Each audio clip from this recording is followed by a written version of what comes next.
Alhamdulillahirabbil alamin wa bihi nasta'in wa ala umuri dunya waddin wassalatu wassalamu ala asrofil anbiya'i wal mursalin nabiyina Muhammad wa ala alihi wa sahbihi wa sallim wa barik ajmain. Alhamdulillah kita bersyukur kepada Allah Subhanahu wa taala segala apa yang kita pelajari selama ini, kita alami sekian tahun yang lalu, kini diberi medan pembuktiannya untuk memaksimalkan dan mempraktekkan bagaimana kita menghadapi situasi-situasi sulit. Karena kalau kita mendidik anak dalam situasi normal, tentu semua rata-rata bisa. Normal yang saya maksud itu, kita sehat, suami istri sehat, uang ada, semua berkumpul di rumah, guru-guru bisa mengajar dengan baik di sekolah, dan kemudian sebagai orang tua kita bisa mengantar. Itu situasi normal yang selama ini kita jalani. Tetapi sekarang ujian atas kualitas kepribadian kita sebagai orang tua terasa. Baik ujian kematangan emosional kita, maupun keluasan wawasan intelektual kita, kekuatan dan kekokohan spiritual kita.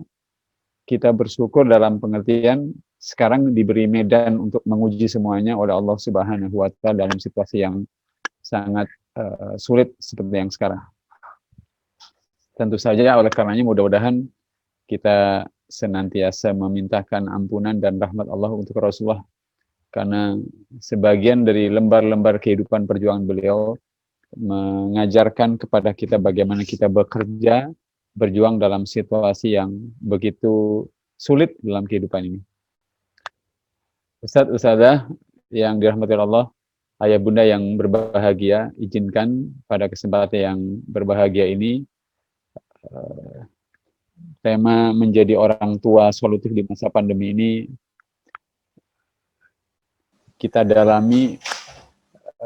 Yang pertama-tama saya meminta para ayah bunda untuk mengetik di kolom chat, sekali lagi mengetik di kolom chat, bisa dimanfaatkan mulai sekarang, apa problema-problema yang kemudian muncul selama masa 8 bulan ini. Monggo silakan diketik, sambil kalau yang berdua bisa menikmati camilannya, ayahnya mengetik, ibundanya menikmati camilannya, atau yang lain. Walaupun nanti kalau kita kumpulkan semua problem yang muncul di masa pandemi ini bisa diperkirakan. Tadi sebagian sudah disampaikan oleh Ustadzah Arum, oleh Ustadz Mukhlis, oleh Ustadzah Iif, dan kita semuanya sudah sama-sama paham. Nah, Ustadzah, ayah bunda yang dirahmati oleh Allah Subhanahu wa taala, saya ingin mengajak ayah bunda untuk menyadari hal-hal fundamental tentang anak kita ini. Apapun problema yang akan dihadapinya, dalam situasi seperti apapun anak-anak kita akan berada, dan dalam kondisi seperti apa dia nanti akan menjalani hidup. Yang pertama yang ingin saya sampaikan bahwa anak-anak adalah peniru terbaik. Jadi kita berkewajiban memberikan sesuatu yang hebat untuk ditiru. Kalau kita renung-renungkan apa yang terjadi pada masa pandemi ini, anak-anak itu sekian jam berada di depan perangkat teknologi untuk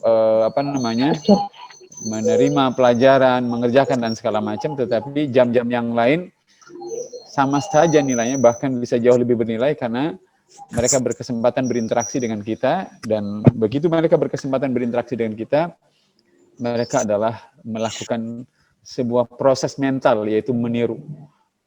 Dan oleh karenanya orang-orang bijak mengatakan anakmu akan mengikuti atau meniru tingkah lakumu, bukan nasihat kita. Nah, ayah bunda yang dirahmati oleh Allah Subhanahu wa taala, jadi hal yang fundamental yang harus kita lihat adalah tidak sekedar meresahkan berbagai problema yang muncul dalam situasi pelajaran daring, tetapi memahami sifat fundamental anak, apalagi anak SD, itu menjadi penting buat kita. Seorang pengamat perilaku dari Barat mengatakan anak-anak tidak pernah baik dalam mendengarkan orang yang lebih tua. Itu sudah baik. Tetapi anak-anak tidak pernah gagah dalam meniru orang yang lebih tua. Sekali lagi, anak-anak tidak pernah baik dalam mendengarkan orang yang lebih tua, tetapi anak-anak tidak pernah gagah dalam meniru orang yang lebih tua. Kemarin saya mendampingi cucu saya, karena saya sudah punya cucu, Ustaz Harum, ada 2. Jadi saya kaget, cucu saya yang pertama itu mendekati adiknya. Cucu saya yang pertama namanya Gaza, adiknya namanya Ayah. Lalu kemudian si Gaza ini bilang, minta maaf ya adik, minta maaf ya adik, minta maaf ya. Dia bisa ngomong minta maaf kepada adiknya. Adiknya sedang tidur ya. Saya pikir dari mana anak ini mendengar kata minta maaf ya. Beberapa menit kemudian ibunya, anak saya langsung mengatakan ada 3 kata yang ajaib yang diucapkan oleh Gaza itu, minta maaf, tolong, dan terima kasih. Sudah bisa diinikan. Nah, itu anak-anak yang memang usianya kecil ya. Di SD, apakah seperti itu? Kita sepakat bahwa anak-anak itu adalah peniru sejati yang luar biasa. Ayah bunda yang dirahmati Allah Subhanahu wa Ta'ala, saya ingin melanjutkan dulu.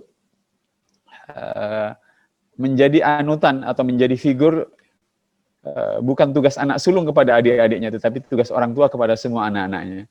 Jadi jangan pernah membebankan sebagian tugas-tugas untuk membantu anak berkembang itu kepada kakaknya, tetapi bagaimanapun adalah orang tua memiliki kewajiban kepada anak-anaknya itu.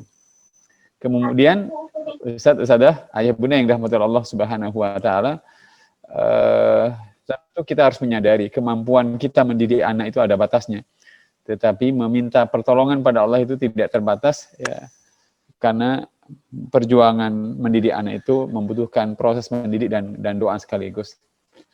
Saya menyampaikan ini karena ada kondisi-kondisi orang tua kita yang tidak ideal. Tadi Ustadzah Arum atau Ustadz Muhlisin tadi sudah menyebutkan, ada ayah bunda yang bekerja, dua-duanya bekerja, anaknya harus mengerjakan tugas, dibelikan handphone dan segala macam, tiba-tiba terjebak dalam kondisi yang tidak kita bayangkan sebelumnya. Nah, tentu saja saya atau di forum ini kita tidak akan terjebak untuk membahas, bisa dihitung bisa 100 itu problema yang muncul di masa pandemi, tetapi hal-hal mendasar yang perlu kita pahami adalah nanti kita akan diskusi atau kita tajamkan pembahasannya. Nah, ayah bunda yang dirahmati Allah Subhanahu wa Ta'ala, ada beberapa problema fundamental yang muncul pada era internet ini. Yang 3 teratas yang saya tulis di depan itu, dan 2 yang terakhir itu adalah muncul bahkan jauh sebelum pandemi. Yang pertama, mungkin ayah bunda mulai merasakan ya, ini riset berdasarkan riset sosiologi yang dilakukan oleh seorang sosiolog Amerika kelahiran India di awal tahun 2017 ya, tentang internet. Tapi kita sekarang merasakan, yang pertama adalah nomofobia. Nomofobia itu adalah gejala ketika seseorang itu sedih, bete, ngamuk, ya, tiba-tiba bersikap negatif pada saat dia dijauhkan dari gadgetnya, jauh dari handphonenya dan segala macam. Anak-anak kita mungkin sudah mulai ini ya. Jadi kalau tidak pegang handphone itu bukan karena bersedih tidak bisa menikmati pelajaran dari sekolahnya, tetapi tidak pegang handphone itu karena tidak bisa nonton YouTube, tidak bisa main-main dan segala macam. Itu nomofobia. Tapi ini bukan anak-anak, orang tua juga begitu. Kita sebagai orang tua lebih baik tidak bawa dompet daripada tidak bawa handphone ya. Karena segala sesuatu di ini kan. Nomofobia, gejala di mana orang sedih, merasa tersiksa kalau dia dijauhkan dari alat komunikasinya. Nah, yang kedua adalah efek Google. Efek Google itu gejala ketika seseorang, mungkin juga anak-anak kita, merasa tidak perlu menyimpan memori, menyimpan pengetahuan banyak-banyak di kepalanya, karena segala sesuatu bisa dicari di Google. Karena segala sesuatu bisa dicari di Google. Beruntung Alibro punya paket menghafal, paket yang sangat membutuhkan motivasi, kesungguh-sungguhan untuk mengisi memori itu dengan hafalan Quran, sehingga memori itu menjadi terisi dengan hal-hal yang positif dan konstruktif. Lalu yang ketiga namanya cyberkondria, itu adalah istilah yang menyebutkan orang tidak orang merasa percaya diri mengetahui segala sesuatu karena segala sesuatu itu bisa dipahami secara online. Ya. Ini juga efeknya bisa besar kalau anak-anak itu kemudian menjadi anak-anak yang sedikit-sedikit mengandalkan online, kemudian tidak menyukai buku. Padahal jumlah pengetahuan yang ditanam di internet itu kalau di Indonesia mungkin kira-kira sekitar 30%.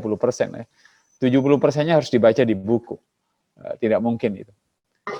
Nah, Ustadz, Ustadzah, ayah bunda yang dirahmati oleh Allah Subhanahu wa Ta'ala, yang keempat itu keliru saya menulis, mestinya trivialism, kelebihan ayah.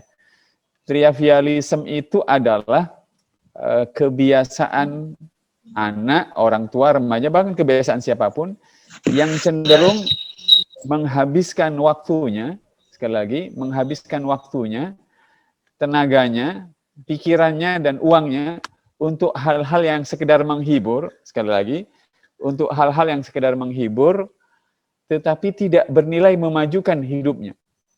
Ya, sekali lagi, kebiasaan seseorang, bisa anak, bisa remaja, bisa pemuda, bisa orang dewasa, yang menghabiskan waktunya, berlama-lama, waktunya, pikirannya, tenaganya, uangnya, untuk hal-hal yang sekedar menghibur saja, tetapi tidak bernilai memajukan hidupnya. Rasanya ini sudah mulai kena pada anak-anak kita selama 8 bulan.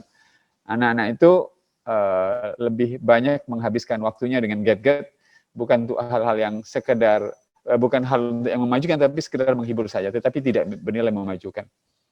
Lalu yang terakhir ini, saya ingin sampaikan, sindiral kompleks itu adalah gejala psikologis yang muncul ketika anak-anak berpikir ingin berhasil dalam waktu yang singkat. Dari mana virus ini muncul? Virus ini muncul sejak dunia ini mengenal istilah audisi, ya, mengikuti seleksi untuk bisa nyanyi, bisa menari, bisa ini, lalu kemudian jadilah bintang dia. Itu beberapa problema fundamental yang muncul sebelum gejala pandemi ada, bahkan sebelum pandemi ada. Tetapi sekarang kita juga mulai merasakan anak-anak yang mulai akrab dengan gadget, di mana teknologi informasi itu memotong waktu, memotong jarak, memotong hal-hal yang lain, itu akan membuat anak-anak itu mengalami hal seperti itu. Nah, ayah bunda yang dirahmati Allah Subhanahu wa Ta'ala, saya ingin mungkin Ustaz Arum bisa sambil mengecek di kolom chat kita itu apakah sudah mulai banyak ayah bunda yang membagikan problema-problema yang muncul. Saya ingin menegaskan tentang definisi pendidikan yang mesti kita inikan, ya. Jadi pendidikan dalam bahasa Arab yang istilahnya tarbiyah itu adalah segala usaha dalam mengurus. Pertama, mengurus. Kalau di masa pandemi ini ayah bunda terlalu fokus mengurus aspek intelektual, pasti keliru. Karena anak itu lahir dengan potensi spiritual, potensi emosional, potensi fisik, operasional. Tetapi kalau hanya mengurus aspek intelektualnya, tentu tidak akan bisa maksimal. Bahkan bukan mengurus, mengatur, memperbaiki. Sekali lagi, mengatur dan memperbaiki. Segala sesuatu yang ada pada anak yang dibawanya sejak lahir. Nah, ayah bunda yang dirahmati oleh Allah Subhanahu wa Ta'ala, ya, oleh karenanya saya meminta Ustadzah, ayah bunda, karena problema-problema yang muncul pada masa pandemi ini begitu luar biasa banyaknya, dan bisa dipastikan sebagian besar berkaitan dengan masalah-masalah teknis, maka saya berharap kita memberikan perhatian khusus pada 4 hal, ya, agar kemudian kita bisa menyelesaikan problema-problema yang lain. Pertama, memperhatikan kehidupan spiritual anak, tetapi bukan sekedar memperhatikan, menjaga agar kehidupan spiritual anak itu bisa tertulari oleh kita dengan cara ibadah itu. Itu penting, karena ibadah itu memberikan efek yang sangat menakjubkan pada pembentukan karakter dasar, keyakinan, ketenangan, kemauan, ya, motivasi, kemudian kegairahan dan segala macam. Nah, oleh karenanya tadi sudah saya sampaikan bahwa orang tua itu adalah pribadi yang dengan cepat ditiru oleh anak. Orang tua itu bukanlah pribadi yang anaknya itu bisa berlama-lama mendengarkan nasihatnya, tetapi dia bisa secara cepat bisa meniru tingkah laku orang tuanya. Yang kedua, ayah bunda, ustadz ustadzah adalah berikanlah perhatian khusus pada perkembangan intelektual anak yang sekarang aspek intelektual ini benar-benar diuji oleh situasi kondisi yang sekarang ini, di mana anak harus belajar dengan cara daring yang berbagai hal muncul. Yang penting nanti adalah ayah dan bunda itu menjaga apakah rasa ingin tahu anak itu terbentuk dengan bagus. Saya punya adik ipar yang suami istri itu kerja di Kejaksaan Negeri. Dia kaget karena anaknya itu malas belajar gara-gara susah memahami pelajaran yang disampaikan dari sekolah secara daring. Tetapi rasa ingin tahunya itu tumbuh pada aspek yang lain, pada aspek seni. Ya. Nah, lalu yang ketiga, kematangan emosional anak.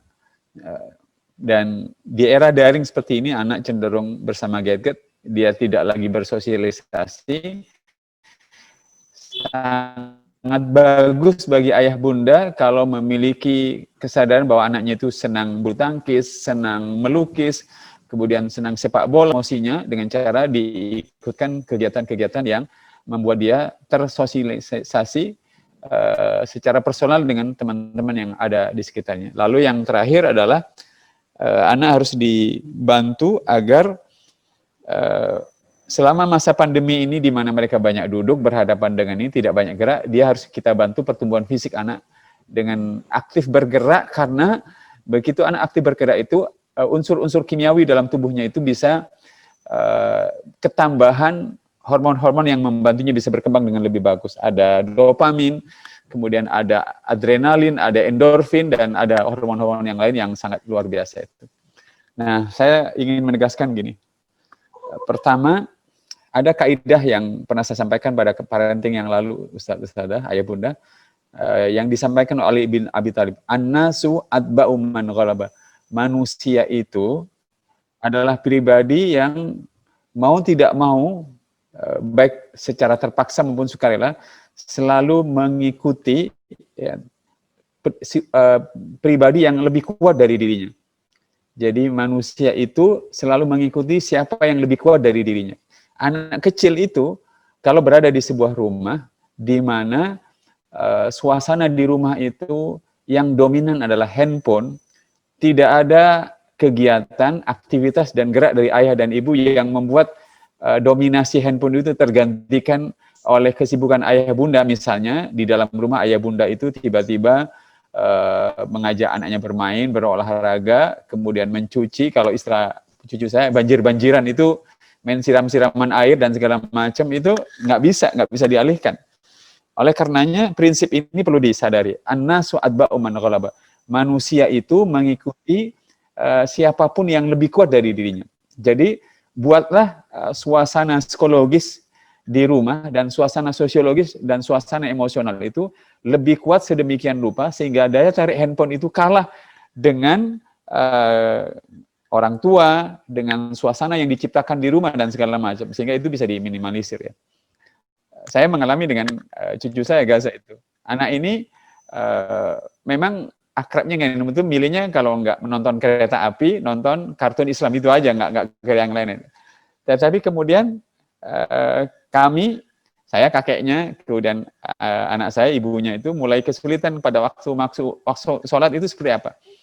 Nah, rupanya ada trik yang bisa dimanfaatkan. Anak ini suka es krim, suka makanan-makanan seperti itu. Lalu kita bilang bahwa es krimnya dan segala macam tidak akan kita berikan kepada dia kalau dia tidak sholat dan segala macam.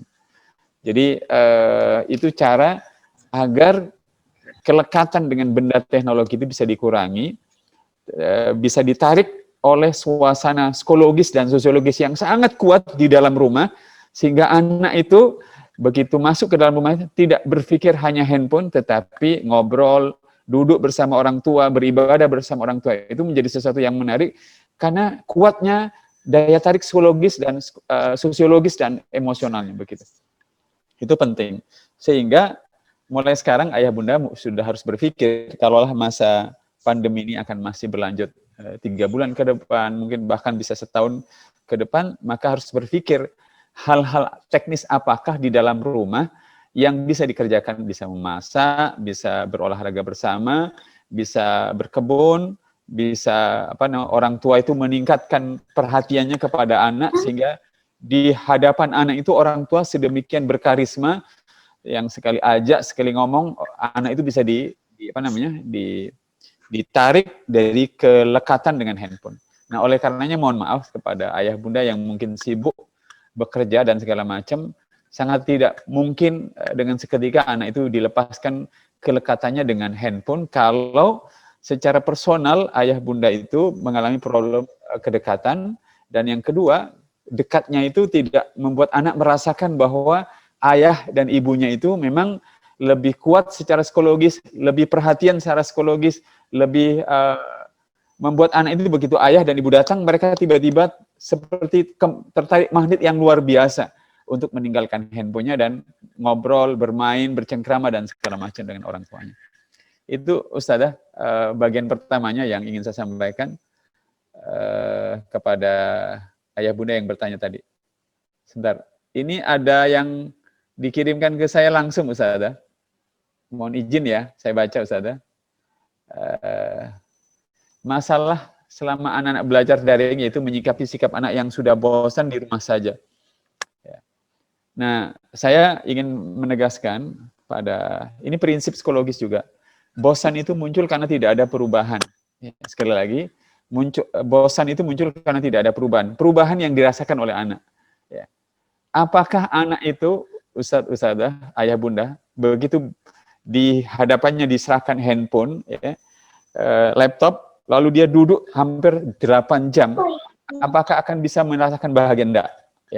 Karena layar segi 4 dari laptop maupun handphone itu pada akhirnya akan hanya memberikan kebosanan. Karena yang diajak berinteraksi pada dia anak hanya, mohon maaf, mata, pikiran, sementara tubuh dan fisiknya tidak banyak bergerak ya.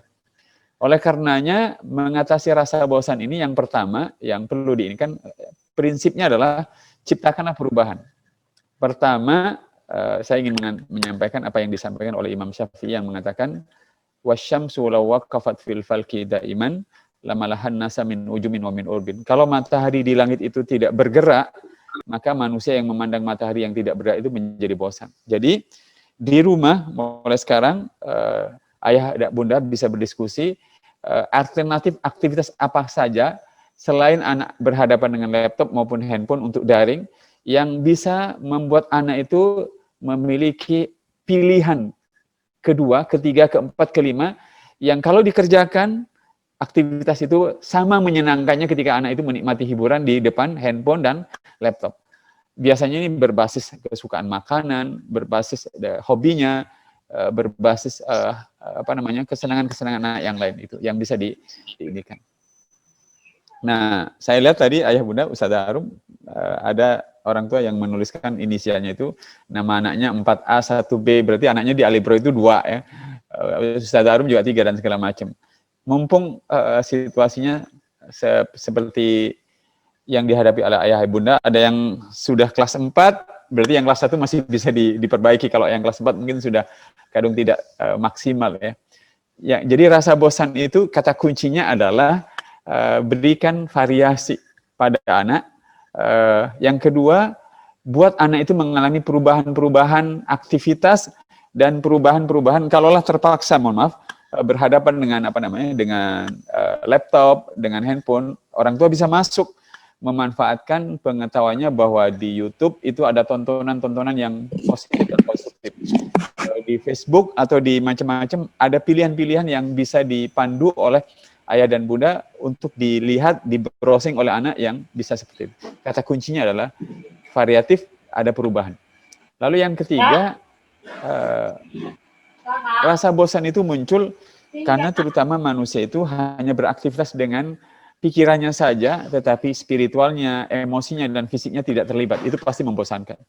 Nah, oleh karenanya, ayah bunda yang dirahmati oleh Allah Subhanahu wa Ta'ala, dalam situasi seperti ini, ayah bunda harus menghitung betul semua aktivitas keluarga di rumah itu, termasuk makan bersama, mandi, kemudian apa namanya, anak berolahraga dan segala macam itu harus kita desainkan, harus kita rencanakan agar aktivitas-aktivitas itu pada akhirnya menarik buat anak untuk dinikmati selain mereka menikmati berhadapan-hadapan dengan laptop dan handphone. Pertama, ini yang saya bilang, jadi ayah bunda pertama saya minta untuk tidak terlalu bingung atas bertumpuk-tumpuknya dan banyaknya masalah itu ya. Apa yang tadi saya sampaikan di slide saya terakhir itu, coba fokus pada 4 hal ini. Pertama, kehidupan ibadah, tumbuhnya rasa ingin tahu, kematangan emosional anak dengan cara sosialisasi, dan pertumbuhan fisik anak dengan cara beraktif bergerak itu. Nah, soal motivasi tadi, saya berharap ayah bunda, sekali lagi ayah bunda itu membantu anak itu mendapatkan, anak kelas 3 tadi, kelas 3, membantu anak itu mendapatkan sesuatu yang menarik untuk ditiru dari ayah dan bundanya, menyenangkan untuk ditiru dari ayah dan bundanya, dan selalu menggairahkan untuk ditiru, yaitu aktivitas ibadah. Ya. Karena ibadah yang dikerjakan oleh anak, walaupun mereka belum wajib ya, tetapi ibadah itu akan membangun kekuatan spiritual anak itu, dan apabila secara spiritual anak itu kuat, dia akan lebih mudah mengarahkan dirinya, mengatur dirinya, dan segala macam. Saya ingin mengingatkan pada ayah bunda, mumpung anak-anak kita masih SD, kata-katanya Umar bin Khattab yang mengatakan, al-ajizu man ajasa an siyasati nafsi. Orang yang lemah itu adalah orang yang lemah dalam mengatur dirinya sendiri.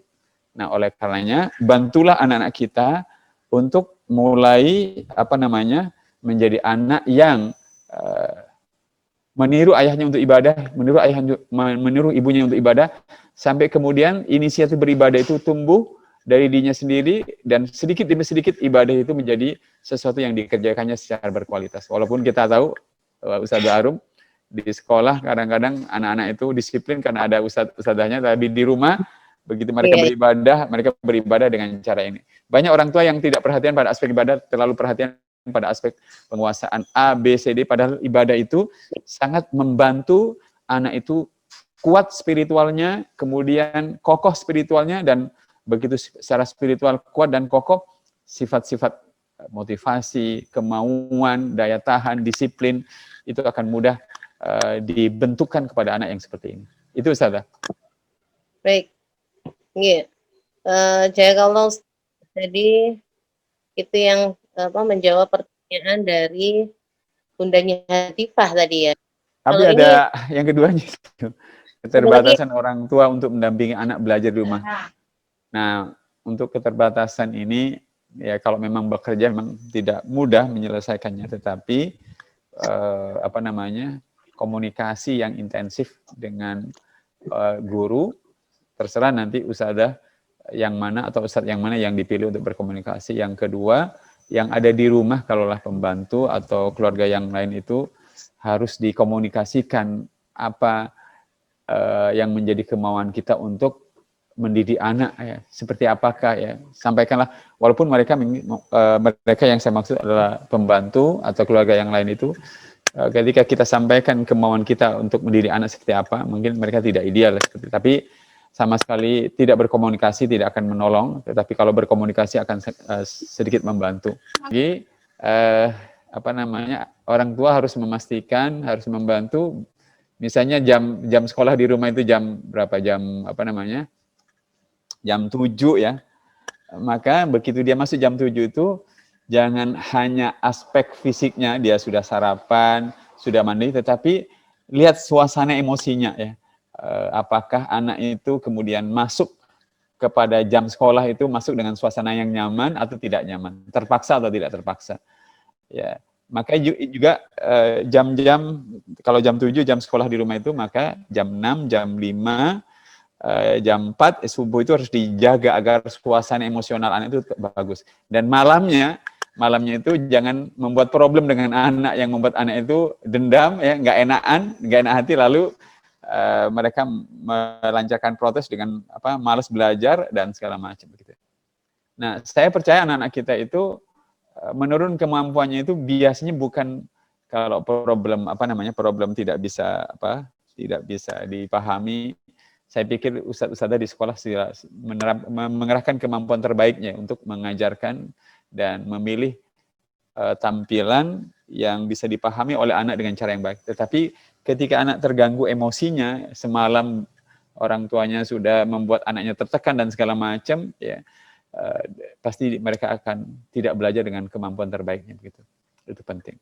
Kalau dalam tradisi para salafus saleh kita, ini buat orang dewasa sih, sebelum memulai belajar itu sebaiknya orang itu bisa tilawah Quran terlebih dahulu, berzikir terlebih dahulu, sholat lebih dahulu, itu pada saat belajar itu akan nyaman betul-betul. Nah, anak itu bisa mulai dikondisikan dengan hal-hal seperti itu sesuai dengan kondisi mereka. Itu Ustaz. Biasanya suasana-suasananya yang membantu anak itu berkurang kemampuan untuk menyerapnya. Lalu bagian pertamanya, jam sekolah di rumah itu apakah tepat? Saya pikir anak-anak itu akan belajar berdasarkan moodnya itu muncul atau tidak. Tetapi karena problemnya juga jam belajar di sekolah itu yang berkaitan dengan guru di sekolah yang mengajar jam sekian, ya mau tidak mau jam sekolah di rumah itu harus mengikuti jam sekolah yang bertepatan dengan guru mengajar di sekolah dengan sebaik. Sembarang ayam melakukan sembarang sih. Lulu. Baik, begitu Ustazah Arum. Ya. Nah, jadi saya saya ingin menegaskan Ustazah Arum. Ustazah Arum masih mute? Masih di mute? Suaranya masuk. Iya, maaf. Baru sadar kalau dulu. Khawatir ada iklan. Nah, jadi orang tua itu sekali lagi dengan sekian banyak problema yang muncul itu, kalau saya sederhanakan 4 hal ya. Pertama, perhatikan kehidupan spiritualnya dengan ibadah, itu penting.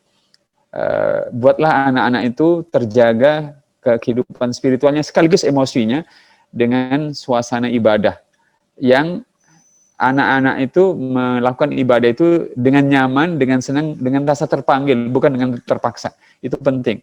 Sebab kalau terpaksa anak malah terganggu. Yang kedua, kehidupan intelektual anak itu walaupun berhadapan dengan handphone, laptop untuk menyerap dan mencerna pelajaran di sekolah, anak-anak itu bisa, kalau dia sudah suka membaca, sangat eksploratif, begitu suka mencari dan memahami sesuatu, orang tua harus bisa membantu menyediakan mungkin majalah anak, komik, novel yang kalau dibaca itu akan menarik perhatian anak begitu dalam ke dalam bacaan-bacaan itu dan tidak akan berlama-lama dengan gadget, game dan segala macam. Lalu yang ketiga, orang tua, ayah bunda harus memikirkan sejumlah aktivitas fisik operasional, entah berkebun, bersepeda, berolahraga, main bulu tangkis, main sepak bola dan segala macam, yang membuat anak itu mulai berpikir bahwa rasa nyaman hidup mereka di rumah itu sekian persennya itu bisa mereka nikmati dari kegiatan-kegiatan fisik yang tidak perlu berhubungan dengan handphone, tapi membuat mereka bisa menjadi maju begitu. Itu akan sangat. Saya bicara begini Ustaz Arum karena saya punya akademi sepak bola ya, akademi sepak bola yang murid saya itu siswa saya itu di usia SMP kelas 3 sampai SMA kelas 3 ya. Bahkan ada penjaga gawang kami itu usia SD masih menikmati sekali olahraganya itu, sehingga anak-anak itu tidak terlalu habisnya untuk dengan gadget itu. Jadi aktivitas fisik, olahraga dan segala macam, fasilitas untuk beraktivitas intelektual, ada buku, novel. Kalaulah tontonan itu orang tua harus memilih pilihan tontonan di YouTube yang bagus-bagus itu, dan hal-hal yang lain yang mulai bisa diinikan, mulai misalnya merekam foto, merekam video ya, yang bisa di-upload dan segala macam. Masih bisa diakali lah hal-hal kelengketan anak dengan game, gadget dan sebagainya. Ya. Monggo Ustaz Arum. Ya.